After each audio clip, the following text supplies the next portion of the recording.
যখন কোনো আল্লাহর বান্দা শরীয়তের জ্ঞান অর্জন করার জন্যে বাড়ি থেকে জালসায় রওনা হয়, তখন তার মাথার উপরে একটা পাহাড়ের সমতুল্য গুনাহ থাকে। আর জালসার মাহফিলে বসে শরীয়তের জ্ঞানের আলোচনা যখন শ্রবণ করে আর শরীয়তের জ্ঞানের আলোচনা শুনে অন্তরের মধ্যে বা দিলের মধ্যে যদি ভয় চলে আসে আর ওই ভয় আল্লাহকে ডাক দিয়ে বলে, আল্লাহ গো, জীবনে অনেক গুনাহ করেছি গো মাওলা, আজকে এই জালসার মাহফিলে বসে আমি তওবা করছি, তুমি আমার তওবাকে গ্রহণ করে নিও।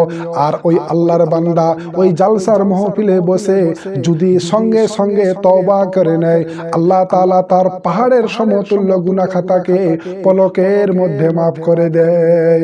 শুধু তাই নয়, যখন কোনো আল্লাহর বান্দা শরীয়তের জ্ঞান অর্জন করার জন্যে বাড়ি থেকে জালসায় রওনা হয়, তখন আল্লাহ তাআলা ফেরেশতাকে বলেন, ও আমার ফেরেশতা বলো আমার বান্দা কোথায় যায়। ফেরেশতারা বলেন, মাওলা গো,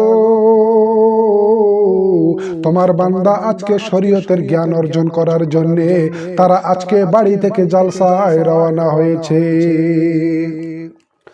আল্লাহ তাআলা বলেন, ও আমার ফেরেশতা, তোমরা গাওয়া হয়ে যাও, তোমরা সাক্ষী হয়ে যাও, আমার বান্দা শরীয়তের জ্ঞান অর্জন করার জন্য সামনের পা বাড়িয়েছে, পিছনের পা জমিন থেকে উঠার আগে ওদের আমি জীবনের সমস্ত গুনাহ খাতা মাফ করে দিলাম। বলেন সুবহানাল্লাহ।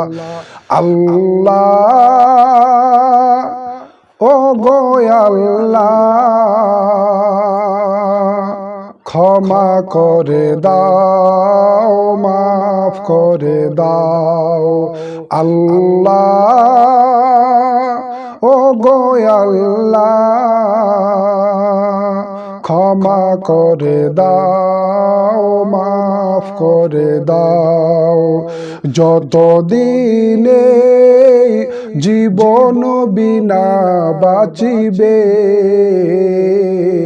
সুপথে চালাও, মাফ করে দাও। আল্লাহ, ও গো আল্লাহ, ক্ষমা করে দাও, মাফ করে দাও। আরেকটি হাদিস আপনাদের সামনে তুলে ধরছি, শুনবেন তো? মাশাআল্লাহ, শুনবেন, শুনেন, ইমান তাজা হয়ে যাবে। যে একবার আমার দো জাহানের বাদশাহ হুজুর পাক সাল্লাল্লাহু তাআলা আলাইহি ওয়াসাল্লাম সাহাবায়ে কেরামদেরকে নিয়ে পথ চলতে আরম্ভ করলেন। চলতে পথে রাস্তার এক পাশে একটা মজলিসের সম্মুখীন হলেন।